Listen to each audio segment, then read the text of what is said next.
Saúdo a todos com a paz do Senhor. Vamos com nosso propósito, 150 salmos em 150 dias. E hoje vamos meditar um pouco no Salmo 47. Não perca logo após a leitura do Salmo a reflexão. Deus tem uma palavra para o seu coração. Ao músico-chefe, Salmo para os filhos de Corá. Batei palmas, todos vós, povos, gritem a Deus com voz de triunfo, pois o Senhor Altíssimo é terrível. Ele é o grande rei sobre toda a terra. Ele subjugará os povos debaixo de nós e as nações debaixo de nossos pés. Ele escolherá para nós a nossa herança, a excelência de Jacó, a quem ele amou. Selá. Deus subiu com um grito, o Senhor com o som de uma trombeta. Cantai louvores a Deus, cantai louvores ao nosso Rei, cantai louvores, pois Deus é o Rei de toda a terra. Cantai vós louvores com entendimento. Deus reina sobre os pagãos. Deus se apresenta sobre o trono da sua santidade. Os príncipes dos povos se reúnem, até o povo de Deus de Abraão, pois os escudos da terra pertencem a Deus. Ele é grandemente exaltado. Glória a Deus.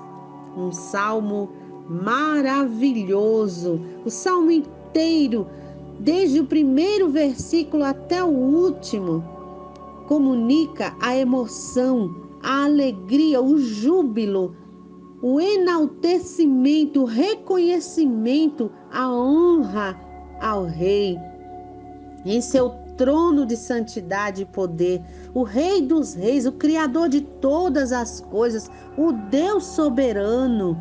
Glória a Deus. É um convite ao louvor e adoração numa visão mundial que não restringe a um povo, a uma religião, a uma igreja, a uma raça.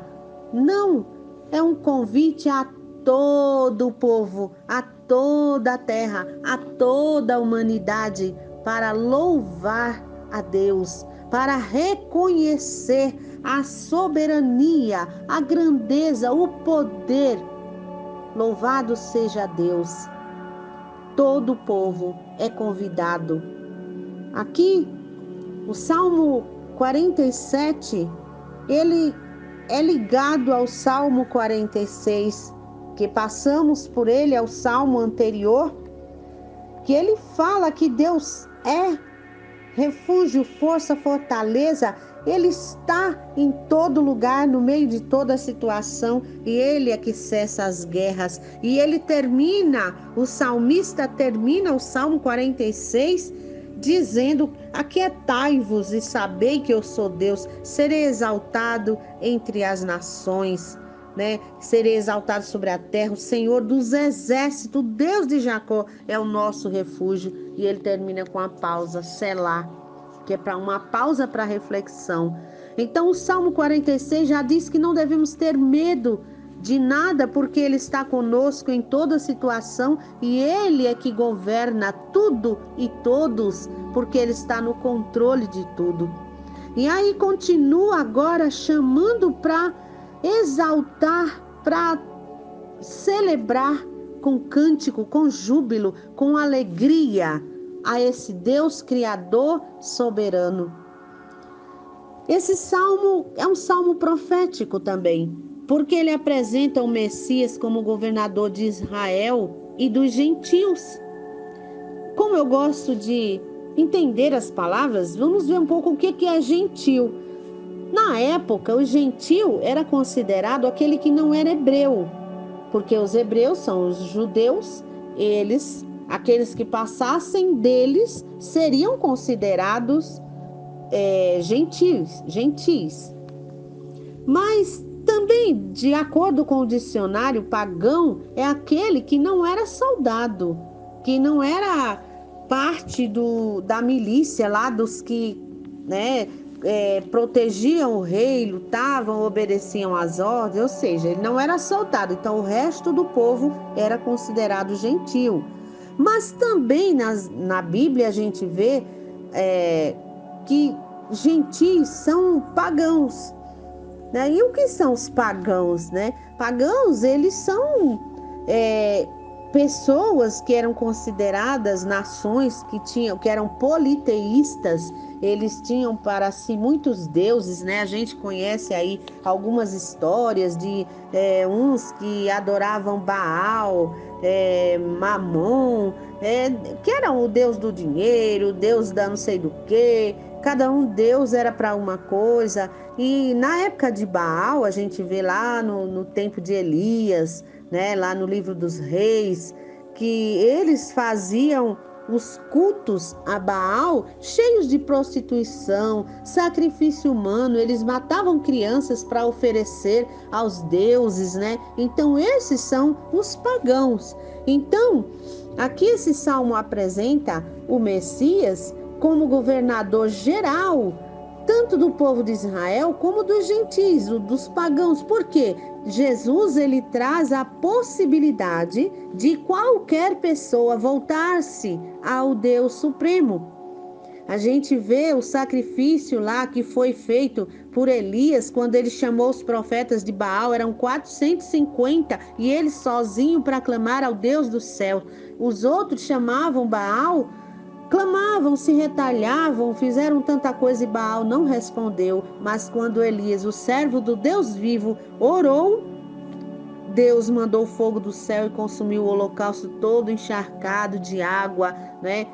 Quem quiser ver essa história, né? Lá no livro dos reis, a gente está estudando a escola dominical, a revista da escola dominical, sobre esse assunto. Então é uma história muito bacana, depois a gente vai trazer também, porque tudo serve de ensinamento para nós hoje. Então isso significa que Jesus, ele veio para salvar a todos. Ele abriu o véu, ele rasgou o véu, ele abriu a possibilidade não só para o povo de Israel, para o judeu, mas para toda a humanidade. Então é um convite a todas as pessoas. Não importa a nacionalidade, não importa nada, importa reconhecer a soberania de Deus, louvar a Ele, que é o Todo-Poderoso, e Ele vai governar.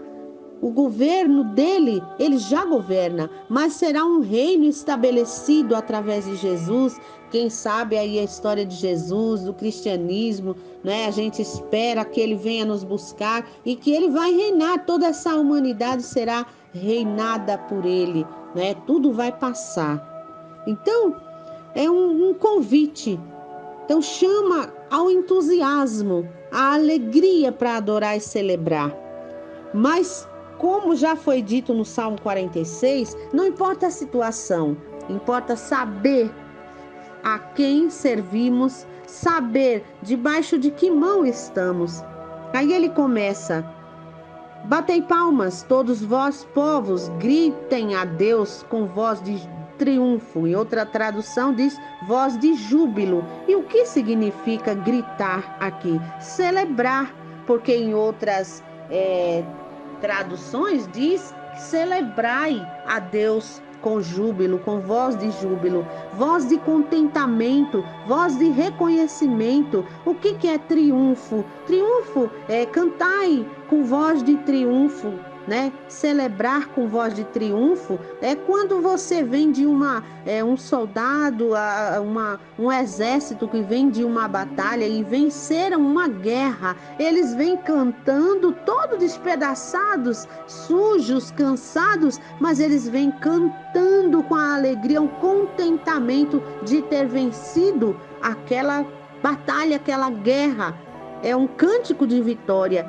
E é assim que nós devemos viver, pela fé, saber que tem um Deus que cuida de nós, saber que tem um Deus que peleja por nós, saber que quando nós cantamos, quando nós louvamos, quando nós entregamos a nossa vida a Deus com louvor, com confiança, Ele trabalha ao nosso favor. E tem um exemplo maravilhoso de alguém que estava cantando e Deus fez um milagre. A gente vê lá em Atos dos Apóstolos, capítulo 16, do 19 ao 26, quando Paulo e Silas estavam na prisão e eles oravam e cantavam à meia-noite louvores a Deus. Eles louvavam a Deus, eles oravam e louvavam a Deus. E a Bíblia fala que veio um terremoto que sacudiu os alicerces da prisão e abriram-se todas as portas e todos os presos foram soltos. Quando louvamos a Deus, Ele abre as portas, Ele peleja por nós, Ele abre portas não só para nós, mas para quem está à nossa volta também. Glória a Deus. Quando nós louvamos, algo acontece. No mundo invisível, não vemos, porque nossa visão é limitada. Mas quando a gente louva dessa forma que está sendo convidado, com júbilo, com alegria, com contentamento, com confiança, com certeza, lembrando-se quem é esse Deus maravilhoso, aí Ele opera maravilhas em nosso meio. Então, louvar a Deus aqui é um chamado ao entusiasmo, porque era celebrado esse salmo nas festas, era nas conquistas. Então, festa é alegria, festa é vida, é celebração da vida, é Deus. Então, todos nós temos motivos, todos nós devemos louvar, mas lembrando que temos motivos para louvar a Deus, para engrandecer o nome santo de Deus, para gritar, para celebrar, para proclamar um louvor com exaltação, com satisfação, alegria de alma. E nós vemos que aqui no verso 5, ele diz: Deus subiu com um grito, Senhor com som de trombeta. Aí a gente vê aqui a referência a 2 Samuel, capítulo 6, o verso 15, quando Davi trazia novamente a arca que havia sido saqueada pelos filisteus numa batalha. Eles ganharam e saquearam, levaram a arca consigo, colocaram lá no templo do seu Deus pagão lá, e Davi foi escolhido por Deus já desde a adolescência para uma grande obra.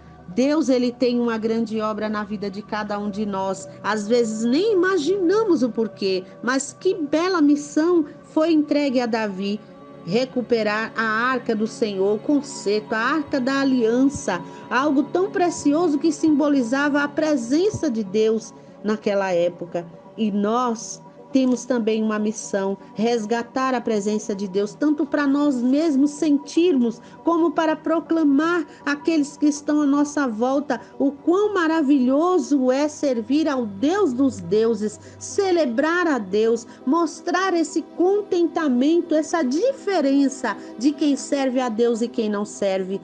Porque aquele que não serve a Deus, que não está com a sua confiança firmada em Deus, ele fica triste, cabisbaixo diante da situação. Mas aquele que confia no Senhor, ele fica alegre, ele louva com alegria, sabendo que mesmo sem ele pelejar, Deus, ele já mostrou, nos livros passados de Reis, Crônicas, Samuel, quando também o rei Ezequias, deixa eu ver aqui rapidamente, nas Segundas Crônicas 32, o rei Ezequias, que governava ali, veio Senaqueribe, o rei da Assíria, contra Judá, que era a cidade de Deus, a cidade fortificada, e ele veio sobre eles para destruir a cidade. Mas o rei Ezequias chamou o povo para consertar tudo, para fechar as brechas, para ficar de atalaia, pois toda a cidade para ficar na praça, na porta da cidade, de alerta. Reuniu todo mundo, todos os oficiais de guerra, e ele chamou o povo e disse: sede forte e corajoso, não temais, nem vos assusteis por causa do rei da Síria, nem por causa de toda a multidão que está com ele, porque um há conosco maior do que o que está com ele. Glória a Deus, quem está conosco é o Rei dos Reis, Senhor dos Senhores. E ali, no verso 10 ele diz: assim diz Senaqueribe, o rei da Síria: em que confiais vós para vos deixar sitiar em Jerusalém? Ou seja, vocês estão deixando a gente entrar de boa aí, não estão nem ligando. Vocês estão confiando em quem, né? Em quê?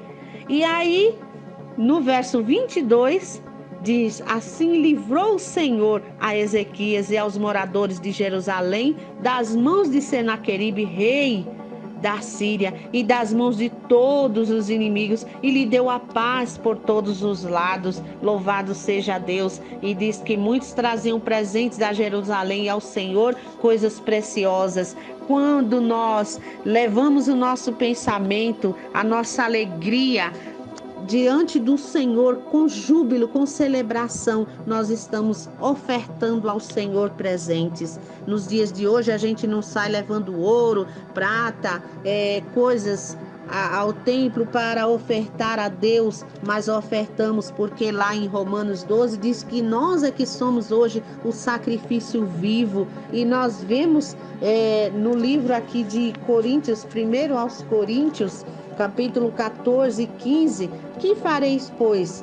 Orarei com o espírito, mas também orarei com a mente. Cantarei com o espírito, mas também cantarei com a mente. E isso a gente vê aqui no verso 7, pois o Deus é o rei de toda a terra, cantai vós louvores com entendimento, ou seja, com a mente. Não é cantar por cantar, cantar sem a intenção verdadeira, porque Deus conhece a intenção do coração. Mas quando louvamos a Deus de todo o nosso coração, quando louvamos a Deus com amor, com a nossa mente, com a nossa razão, lembrando por que Ele é digno de louvor, por que louvar a Deus, porque Ele é o Rei e governa sobre todas as coisas, que Ele possa governar de fato com a nossa entrega à nossa vida. Entregue sua vida para Deus, deixe Ele governar, mas com a confiança que Ele é poderoso, que Ele é o general de guerra, que Ele está pronto a guerrear por mim e por você. Que qualquer que seja a situação, abra sua boca para louvar a Deus, para dizer a Deus: Deus, Tu és o Rei da minha vida. Deus, Tu és soberano, Tu tens todo o poder, Tu és poderoso, portanto eu confio em Ti, ainda que eu ande pelo vale da sombra da morte, Ele está comigo. Glória a Deus, assim disse o salmista Davi no Salmo 23. Então Deus está conosco, Deus peleja por nós, mas cabe a nós reconhecer a sua soberania. E ele encerra dizendo o 8: Deus reina sobre os pagãos, Deus se assenta sobre o trono da sua santidade. Devemos lembrar a santidade de Deus, por isso nós devemos nos referir a Ele com muito respeito, com muita reverência, com temor, sabendo, como disse o verso 2, pois o Senhor Altíssimo é terrível, Ele é grande Rei, louvado seja Deus, Ele é soberano, está acima de todas as coisas, portanto devemos ter esse respeito, essa reverência ao se aproximar dele, ao louvar, não louvar com brincadeira, mas com alegria. É diferente de eu estar com brincadeira, mas é diferente que eu esteja com alegria da certeza de que ele é fiel. E ele encerra dizendo: os príncipes dos povos se reúnem, até o povo do Deus de Abraão, pois os escudos da terra pertencem a Deus, ele é grandemente exaltado. Nós lembramos em João 12 e 32, quando Jesus disse, já prevendo a sua morte, ele disse: quando eu for levantado, atrairei os homens a mim. Ou seja, já não era mais só os judeus, que era o povo considerado o povo de Deus, mas todo o povo agora que se achega a ele, com o seu coração sincero, que dá uma entrega total a Ele, que louva, sabendo, lembrando que Ele é Senhor de tudo, está no controle de tudo, da minha e da tua vida. Confia no Senhor, louva Ele, engrandeça Ele e acredite na sua vitória, porque Ele é fiel para cuidar do seu povo. Que Deus abençoe. Um beijo no seu coração.